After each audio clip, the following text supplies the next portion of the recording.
Hello, hello, hello. How are you guys doing this evening? It is currently 12:12 a.m. on this very cold Wednesday evening going into Thursday morning. It is currently 35 degrees outside. I can't believe this weather. Sunday, it's supposed to be upper 60s. And then Monday, it's supposed to be in the low 70s. And then Tuesday, it's supposed to be like 81. I had looked at that before and it said 80. Now, when I looked it up today, it says that it's going to be 81 next Tuesday, which is crazy. The weather is going to change so much in the next week. I thought I would wake up today and it would be like in the 60s or something, like all the snow would have melted and whatever. The weather was actually like really strange today. I was talking to my cousin Caroline about that.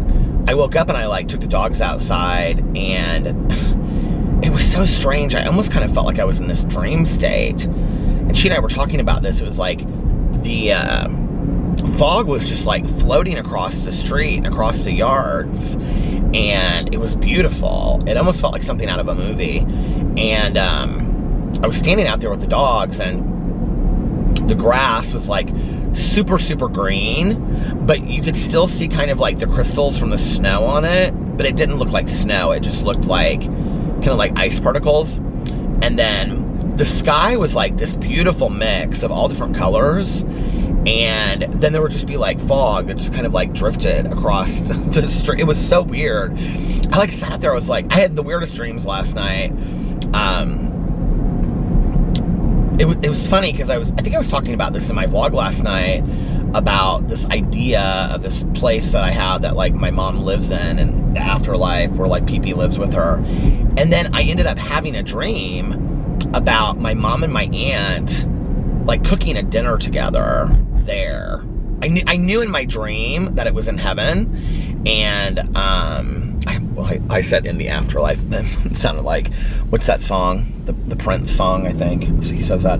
But anyway, it felt very much like that in my dream. It felt like I was on the outside watching, and they were like making dinner in heaven, like in this house that my mom lived in. And they were just laughing and stuff, and there were a bunch of people that I didn't know who they were in the dream. And I woke up and it was like really vivid. And then like I took the dogs out right away and I was still kind of like half asleep. And I was standing out there and I was like, am I like in heaven? Did I die? And I'm like, you know, now I'm in heaven and I'm not aware of it or something. And I was like, it's so pretty outside. And it was very quiet in our neighborhood. And you could hear like the birds chirping and stuff. And so it was very peaceful, but almost kind of surreal feeling too at the same time. So anyway, I woke up and then I did a bunch of stuff around the house. I like washed our sheets and stuff today. And then I had wanted to put on the white sheets and the white duvet cover and all that kind of stuff, which I mean, I guess I could have, but it just is not warm enough yet. And so I wanted the flannel duvet cover because it's just so warm and cozy still. Do you know what I just thought of? I was just thinking, I don't know what just made me, well, saying the word cozy just made me think of that. I have not read a cozy mystery in a while. I think it's time for Peter to read a cozy mystery. I think I need to get back into I think the cozy mysteries just like really like cheered me up, you know? I think I kind of like had some kind of sadness come over me when I finished that last Misfortune book.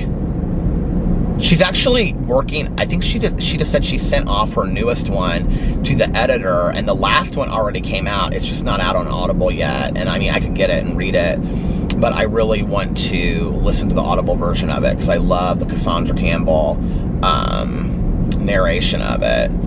So I'm waiting for that. But yeah, I did a bunch of stuff around the house, and then I had all of these things planned today that I wanted to do. It's so funny how, you know, I had like a list made, and in my head, I was like, I'm gonna go do this, I'm gonna do that, and then I'm gonna come back and I'm gonna do this. And my day just didn't turn out that way, and I was totally fine with that. I talked to Caroline on the phone for a long time today, and we caught up. And then I talked to my mom's friend Susie, and we caught up for a long time today, and that was nice. And then, where did I go? I had somewhere to go. I can't remember.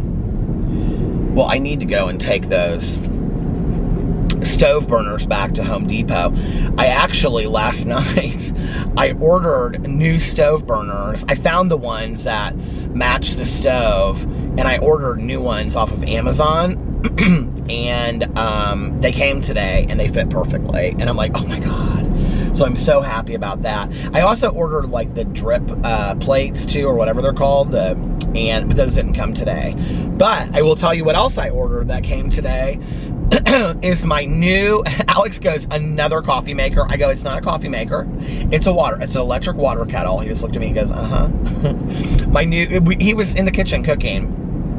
And I know, hard to believe, right? He was making chicken fingers and waffle fries. And he was like, did you order something from Amazon? I was like, yeah.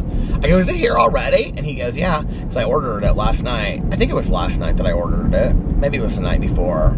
I feel like it was last night, though. But anyway, I ordered this electric hot water kettle. So it came today, and I was really, really excited. I haven't taken it out of the box or anything, so I was going to maybe do a video showing it. So that came today. And then the stove burners came. Alex was like, good job. I was like, thank you. So I have to take the other ones back to Home Depot. These were actually cheap, and there was 4 of them. I'm sure they're not as high quality, but there were 4 of them. You got 2 6-inch and 2 8-inch ones. And the other ones were individual, and I got like 4 of them for like $30 or something. And each one that I bought at Home Depot was like $26 or 20 something, $29 I think one was, and the other one was 26.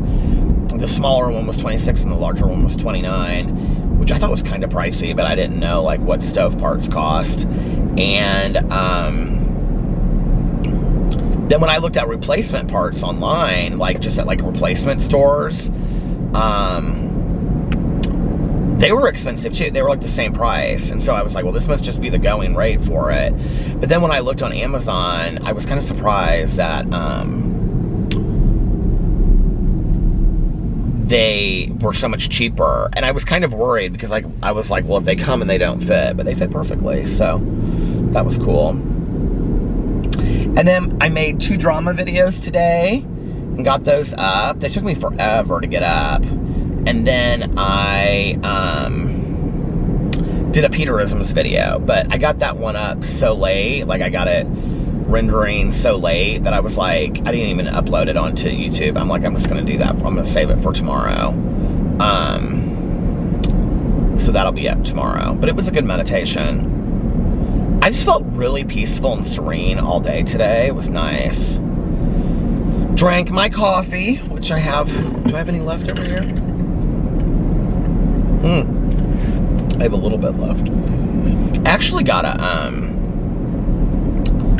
oh, my cup just fell on the floor. Great. I actually got a, what is going on here?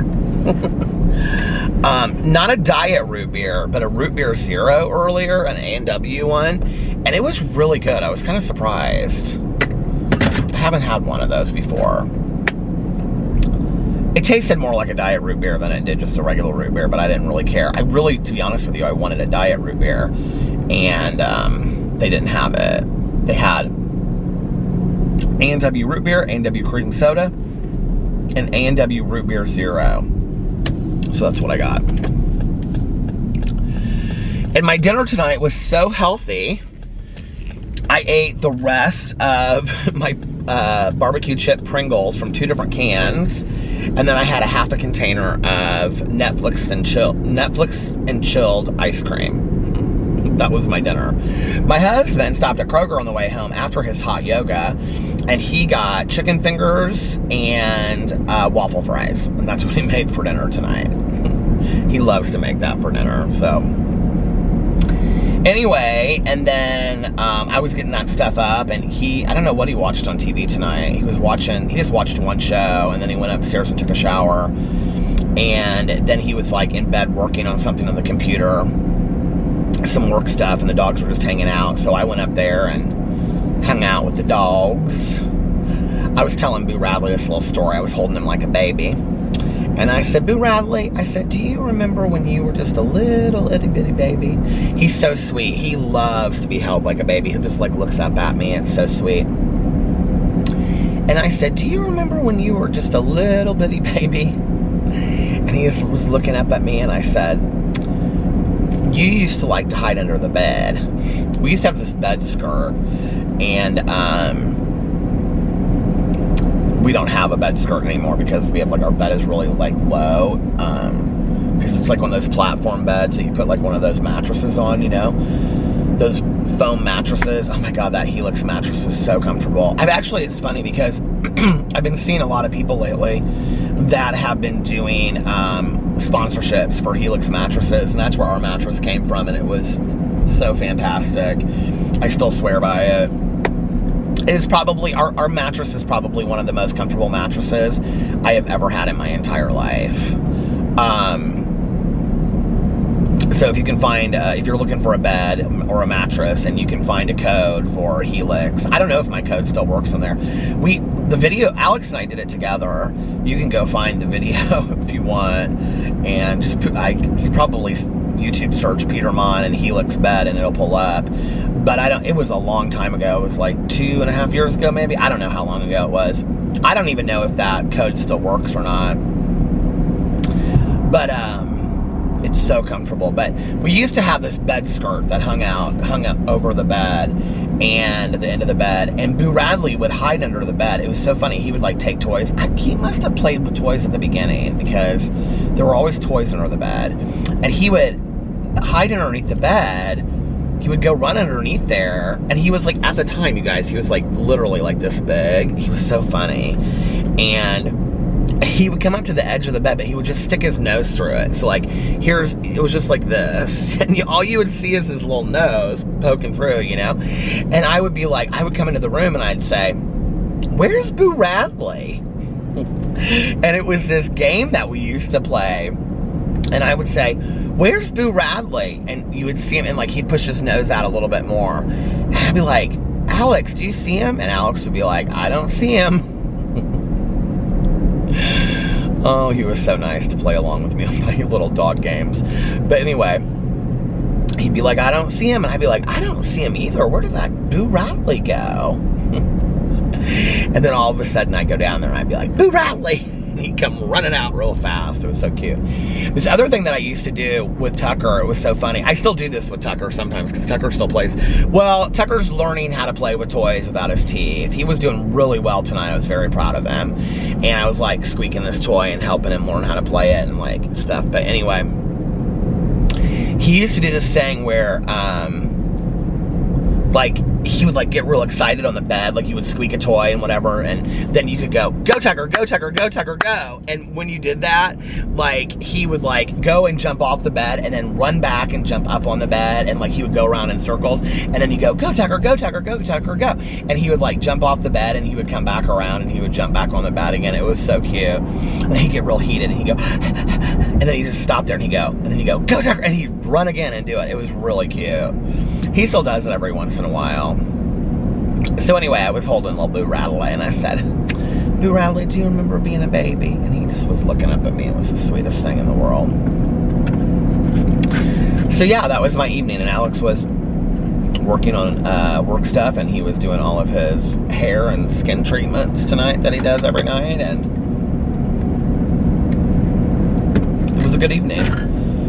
And he goes into work late tomorrow, and he gets done late, which means that I sleep in on Thursdays and start my day a little bit later, which is kind of nice. And I'm going to listen to my audiobook tonight. I've been listening to Elon Green's Last Call, which is the True Crime Book Club book for April. Very interesting book. Not what I expected at all. I'm about an hour and a half, I think I'm like an hour and a half into the book, hour and 25 minutes or something, and it really is just about the victims so far. Well, the first hour was really all just about one of the victims that they found, and it goes in and talks about his history. I mean, you want to talk about like dedicating and paying homage to the victims. I mean, there's not any even talk really of the murderer yet at all. It's all just about the victim. And now I'm on to the second victim, and his kind of background story and his life and things like that, which is really interesting. So, yeah, it's a good book. It's interesting.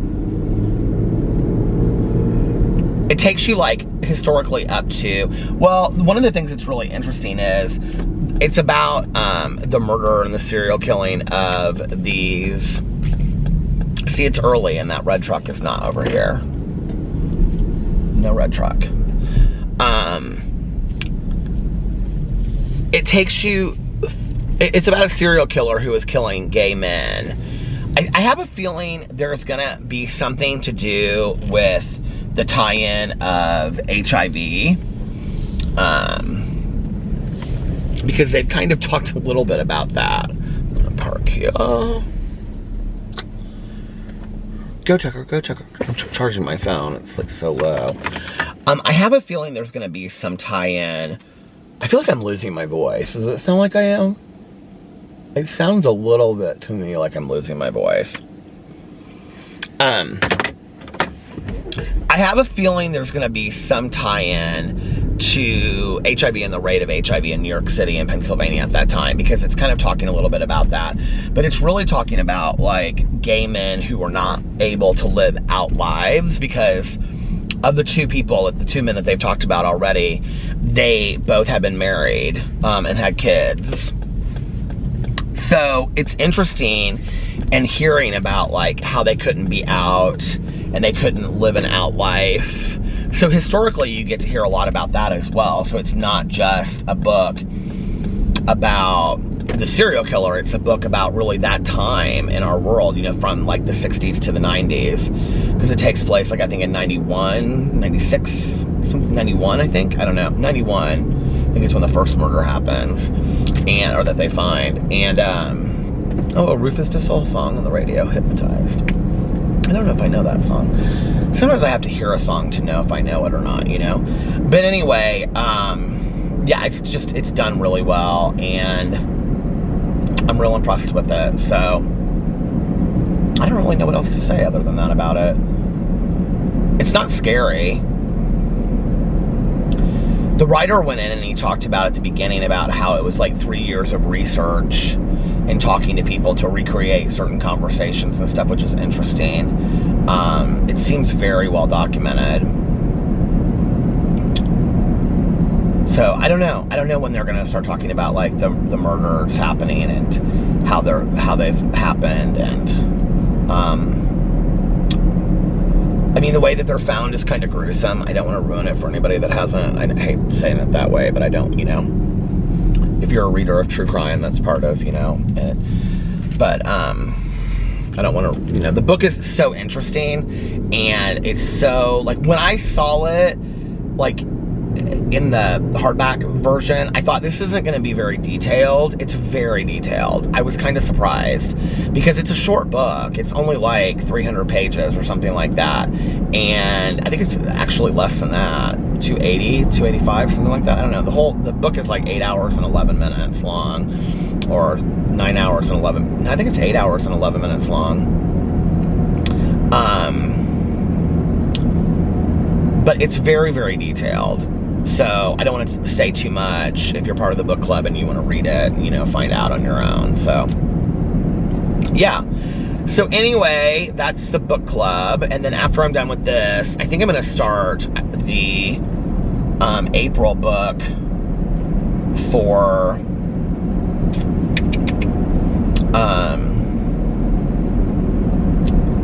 Peter's book club, which is Central Park, by Guillaume Musso, I think is how you pronounce it. I don't know. Anyway, a couple people have let me know that they really liked it, so I'm excited about reading that.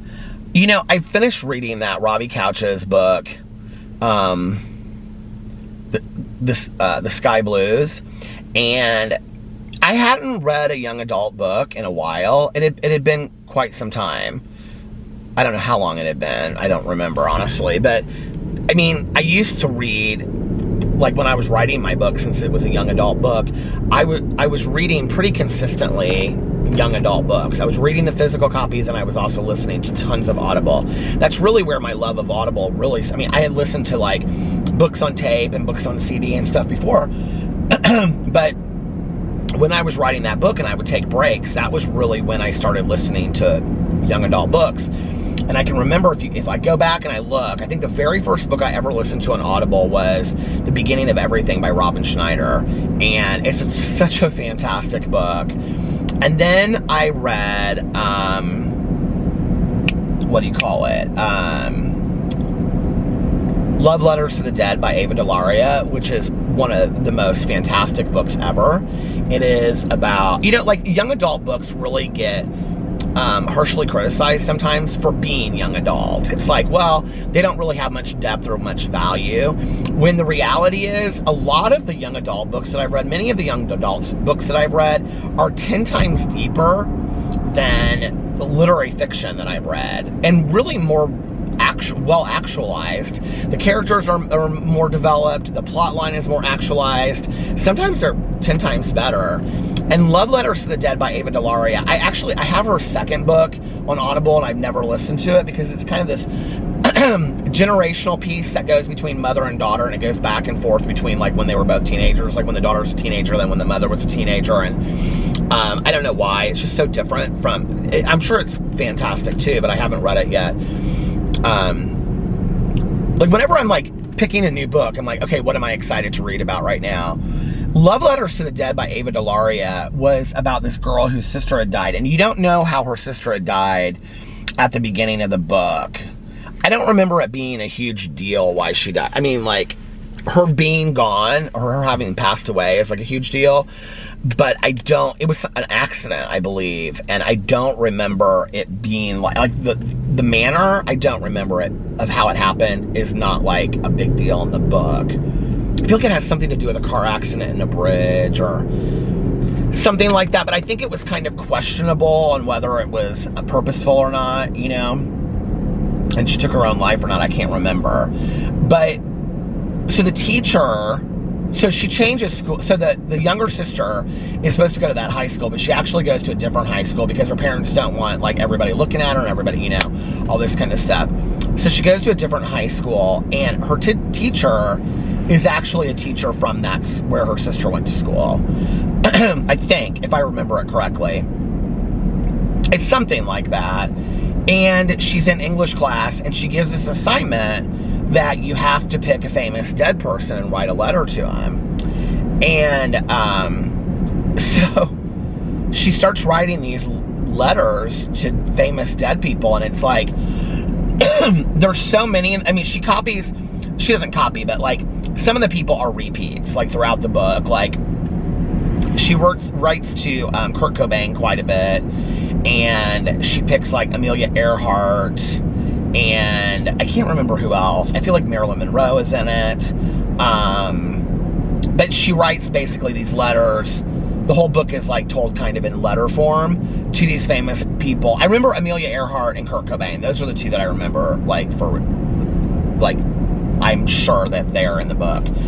And she writes to them and tells them, like, what's going on with her life. So you read about this girl's, like, a year in her life and how she's coping with, like, losing her sister and going to a new school and how she doesn't really know anybody and all this kind of stuff. I feel like there's like she starts dating this guy. It's like very real though. Like, because a lot of young adult books, when you read them, it's like the dialogue doesn't seem like dialogue that, you know, like they would actually have, and like, you know, but this one is very, very real. And so yeah, then I read that was fantastic. So if you're looking for a good book to read, Love Letters to the Dead by Ava Delauria is fantastic. It's very sad. But like you can't put it down, page turner. And then I read Aristotle and Dante Discover the Secrets of the Universe by Benjamin Alire-Sainz. And that book literally changed my life, because to read a book that was so so fantastically written, so beautifully written. And Benjamin Alire-Sainz is so important, very much like Adam Silvera in the young adult community, because they are both writing about, Adam Silvera strictly writes gay characters, I think. Like, all of his main characters are gay. But he's writing about Latino gay teenagers, and so is Benjamin Alire-Sainz. But not every character in all of it. A lot of his books are not gay themed. And actually, one of his books that he wrote, so that book is fantastic, because it's about two guys that become friends, and it's not all about, like, it's not like a coming out story. I mean, it is and it isn't, but that's not really like the meat and potatoes of the story. It's just, his writing is almost like prose. It's so beautifully done, like poetry. I don't even know how to explain it. And he just develops these characters that are just like, they're just like all of the characters, the siblings and the friends and the parents and everybody. I mean, it's just, they're all of them. Like, they're just so richly developed. And then I read a book of his called Last Night I Sang to the Monster. And I came out of this book that was about, these two teenagers that were friends over a period of years. He's actually supposed to have written the sequel to Aristotle and Dante, and it's supposed to have come out like the last 2 years, and it hasn't. So I don't know if he ever is going to write that sequel, but Aristotle and Dante Discover the Secrets of the Universe is like a super, super famous young adult book. Like, if you read young adult, you know that book. Like, it's just, people really know that. It's like Fault in Our Stars by John Green. People know that book. And so, like, the last book of his that I read actually was like his newest book that he had put out. I can't remember what it was called, but I didn't really care for it. It was about three friends. It was okay. It felt like he kind of tried really hard. But I read a book of his called Juliana and Somebody in Hollywood, and it's not Hollywood, California. It's about, or go to Hollywood. It's about like Hollywood, Texas. He writes a lot about the Chicano culture, and it's just so fantastic how he does it. And like I said, again, it's like poetry. It's like written like, it's just unbelievable. And that one is a very kind of tragic story. They're all tragic stories. But Last Night I Sang to the Monster is about a guy that's a heroin addict, and he goes into a treatment program, and he's like 18 or 19 at the time that he goes into this treatment program, and he befriends this guy that's his roommate, and he's like, and this, I had read that one right on the heels of the other one, and I'm like, oh, so he like writes gay characters. And then I go into this book, which has, I don't think there's any gay characters in it, and which doesn't matter, I mean, it is what it is. But Last Night I Sang to the Monster is about this 18 or 19-year-old that rooms with this like 50-year-old in a treatment program for heroin addiction. And I mean to tell you, when I read this book, like, it is so spot on about treatment programs and the emotions and the feelings that you go through. And it's really a lot about like what he learns from this like wiser older guy that's like teaching him about life. And he's really resistant to changing and learning and growing, and you get to see a lot of characters kind of come in and grow. I really should read that book again. It is so good. Then I read all the John Green books. I read Paper Towns, which was, I think Paper Towns is probably my favorite. Well, Fault in Our Stars is definitely my favorite John Green book. And then I really liked Paper Towns. I hated the movie. I loved the book. Where am I at on time? And Abundance of Catherines, Looking for Alaska. I liked them all. I thought they were all great. Turtles All the Way Down is my least favorite. It was interesting to read because it takes place in Indiana. So it takes place like 5 minutes from where I live. Along the White River. It didn't really do much for me, and I did a review of it, and it didn't a lot of people really, really liked it. So I think that that's just, you know, a good example of, again, where it just depends on, you know, what you like. I put a brand new battery in this, you guys, and it's already at the halfway mark. I don't really understand why. And I don't think I have another battery with me. So when it starts flashing, I'm going to have to end this. I do have another battery with me, but I'm almost positive this battery is dead. Because I think it's from the other night. I forgot to charge it. And on that note, it stopped at the 30-minute mark. But I just read so many great young adult books that year, and I just loved them. I just loved reading them, you know, and, you know, those books didn't exist when I was in high school and I was growing up, and just read some fantastic people. Becky Albertalli, I love. Adam Silvera, his writing is just fantastic. Hers is, oh my God, she just had a new book come out yesterday, Becky Albertalli. It's called Kate and Waiting, and I pre-ordered it, so I bet it's on my Audible, and I don't even know because I'm listening to this true crime book. So maybe I'll listen to that next. But it was funny listening to this, because I kind of went through a period where I was kind of like, I'm kind of bored of young adult, you know, like, and I kind of do that with genres. And then I listened to The Sky Blues by Robbie Couch. I don't know why I want to keep on calling him Crouch, but anyway, Robbie Couch, and I was like, oh, because I think it was read by Michael Crouch. Isn't that funny?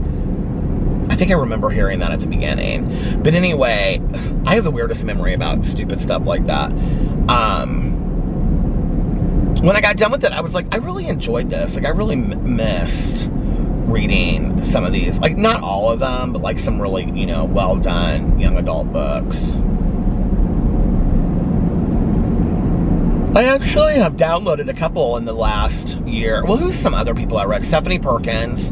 She wrote that scary book, Someone's Waiting for You or something, I can't remember. I liked it. A lot of people didn't like it. And then, oh, Truly Madly. What's the one?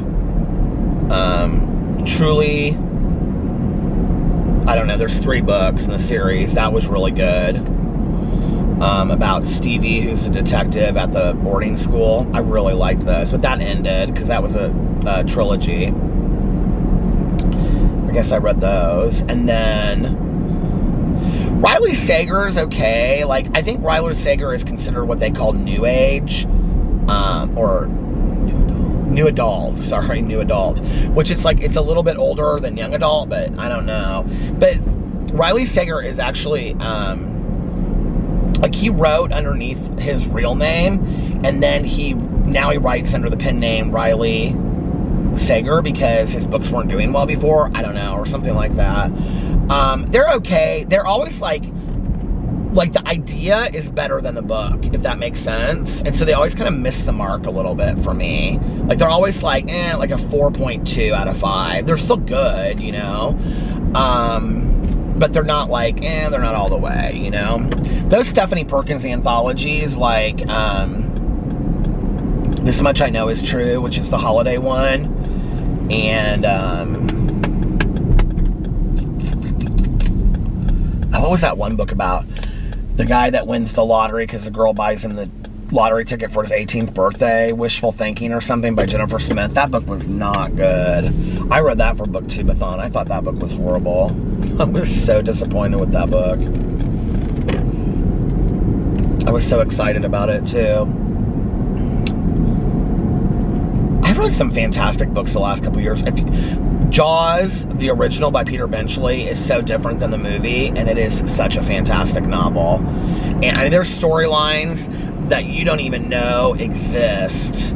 And I mean, the mob is in the book Jaws. Did you know that? Like, it's such a great book. And I've like really truly, oh, Angie Thomas, The Hate You Give, and Julie Murphy's Dumpling. Those 2 books are 2 of my top list always favorite books.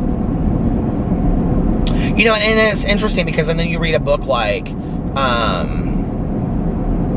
Last Night Sang to the Monster is Benjamin Eilier signs The Crawdads, Where the Crawdads Sing. I mean, that book is about a girl growing up. I mean, it's very much kind of like the character is a younger character, which is usually when they define it as young adult. I mean, it's, for me, like, I don't understand why, to this day, it's whatever, but, like, Dumplin' is such an adult-themed book, and really, so is The Hate U Give. For those books to be defined as young adult is interesting to me, but then a book like Where the Crawdads Sing, which I would say 85% of the book takes place when she's really young, like, it's interesting to me how they get... I was just actually... Who was I talking to about that? About why... Oh, I was talking to Courtney Summers. I was asking her about why her book, The Project, was considered young adult.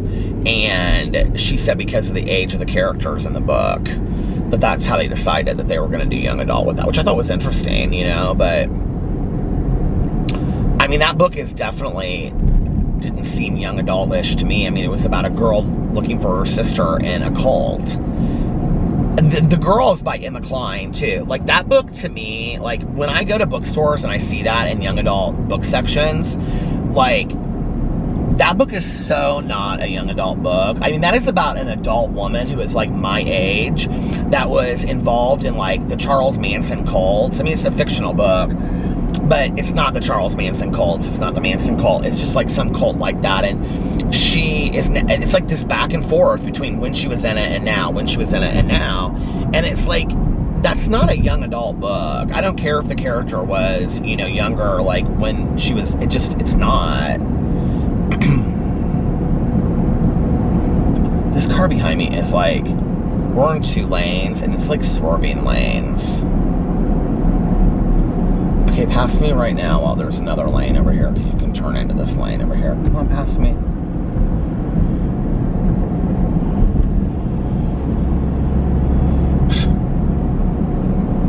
Anyway, I love to read, as if you didn't know. I love to read and I love to watch movies. I've been buying movies in iTunes. Is that not so crazy? Like, I just want to have them on hand anytime I want to watch them. And I bought Into the Night with Michelle Pfeiffer and Jeff Goldblum. That's like one of my all-time favorite movies. That way, like, I can just look them up on my phone if I'm like at the airport and I just, you know, or I'm, you know, at a doctor's office, or I'm somewhere and like if our house, we lose electricity. Alex was fixing like the modem and changing everything up, so I had to like real quick download an episode of that Work the World tour. So I just want to have something so that, you know, like I can watch it whenever I want to watch it. Because there's a lot of places that I go that I don't have Wi-Fi, and then if I have it on my phone, you know, I can just kind of like watch it. So I got Into the Night with Jeff Goldblum and Michelle Pfeiffer, because that's like one of my favorite movies ever of life, and probably like my top 3 next to To Kill a Mockingbird, which I know is crazy, but it is. And then I have the whole series of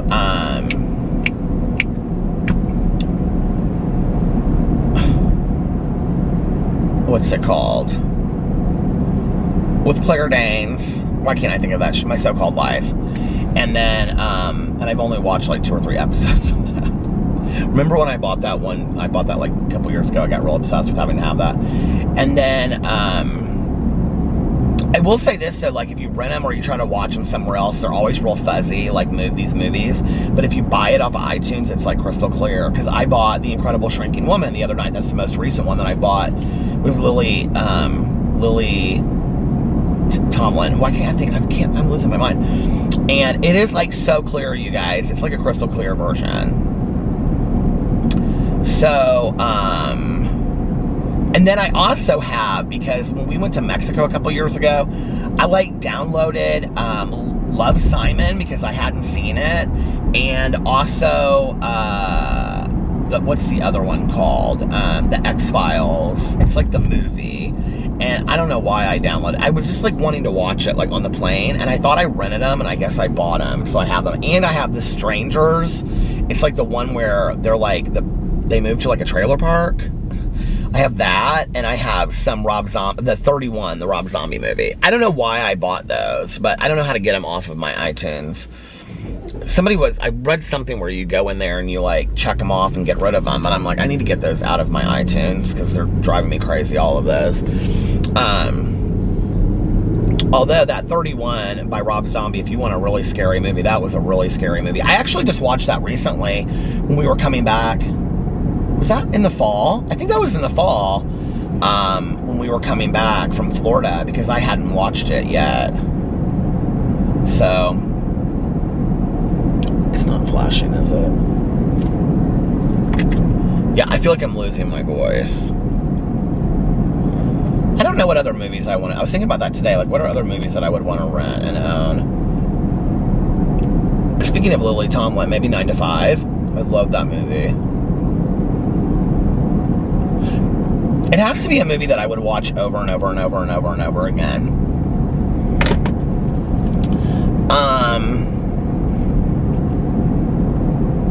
There's a couple James Bond movies that I would probably watch over and over and over again.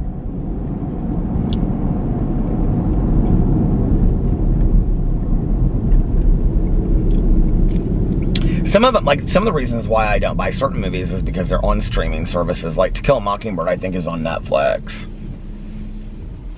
It's on something that I have. And with, like, the Disney Plus and stuff like that, it's like there's so many of those, like, the movies that you know. So I always go in and look and see. Like, I watched Clean and Sober the other day, and I almost bought it before I rented it, and because it was like, to rent it was like $5.99 or something. It was cheap. And I was like, I like this movie, but I wouldn't want to own it. It's real sad. You know? Do you know what's so funny talking about this? When I was a kid and we would go on trips, I would like, you guys are going to crack. Oh, you know what would be a good one to buy, actually? This is a tragically sad one, too.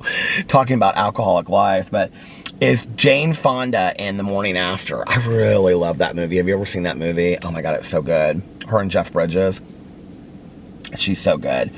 But anyway, I used to take a tape recorder. You guys, true story, okay? With like the movie Into the Night and stuff, I used to take a tape recorder and I would set it right next to the TV, and then I would record a movie while it was playing so that I could listen to it on my Walkman. You guys, I mean, this is like Peter age, like 10 to 12, okay?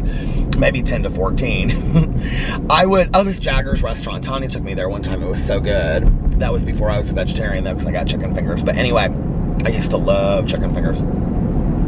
But I used to record. Has anybody ever done this? Please let me know I'm not the only one that did this, but I did. Yes, I used to tape like late night love songs. My friend used to do that, at least. And that's where I got my MRI, right there. I forgot all about that. That was not a fun day. Wasn't bad, though. Wasn't as bad as I thought it was going to be. My MRI on my back, I thought that was going to be horrible. But it wasn't that bad. I remember the guy that helped me was so nice. He asked me about my hat. I was going to actually buy him a hat and just like send it up there, and then I never did that. But anyway, he was so nice. But I did give him the name of it, where to buy it and stuff. Anyway, everyone is different, so how do you know what somebody would want, you know what I mean? But anyway, what was I gonna say? Oh yeah, so, and then like my friends and I used to tape like, do you remember taping stuff on TV? We used to tape stuff on TV all the time. I used to like, to watch Christmas cartoons, I had all of them taped. And so it would have all the commercials in it, and it would have the people talking about it at the beginning, and all this kind of stuff. You'd always get like 2 seconds into Charlie Brown's Christmas. You'd always like miss the first 2 seconds of it, you know? And, but I used to put a tape recorder next to like the TV, and then, or like, you know, TV VCR, and then I would play a movie. Daft Punk is on Instant Crush. And then I would play a movie, and then I would record it. Oh, my battery just started flashing. So that way when I went on vacation or somewhere, I could listen to the playing of the movie. Isn't that so hilarious? Listen, I was a little ingenious back in the day, putting that together. Anyway, let me know what you guys think about, I never say that. Let me know what you think about all that. You don't have to let me know. But do let me know if you used to record movies so you could listen to them. Now you can just like stream stuff and listen to it on your own, you know, and wherever you're at on your phone. Isn't it amazing? Technology is crazy, isn't it? And what's crazy about it is you don't even really have to understand technology today to use it. I don't understand any of it, and yet I use it, you know? Here I am buying movies left and right to have on my phone. Who would have ever known? My mom would be so confused. She'd be like, you have a movie on your phone? I'd be like, yes, mother. She'd be like, well, can I have movies on my phone? Well, yes, mother, you sure can. Come on, mom, what movies do you want? And she'd say, I want breakfast at Tiffany's. That's what she would say. And out of Africa. And out of Africa. Anyway, my mom used to buy me Legal Eagles every year for Christmas. She'd always forget that she bought it for me. I think she saw it at the bargain bin. But I did love that movie so much. That's like a Deborah Winger movie that I always forget. Legal Eagles. It's such a great movie with Deborah Winger and Daryl Hannah and Robert Redford. Do you guys remember that movie? Deborah Winger. God, I love her so much. Terms of Endearment. What a movie. Her and Shirley MacLaine. Anyway, all right, you guys, I'm gonna get off here now before my battery dies. I love you so much, and I will see you. I hope you're having if nobody else has told you this today, I love you. I hope you're having an amazing Thursday, and I will see you tomorrow. Bye. Love ya!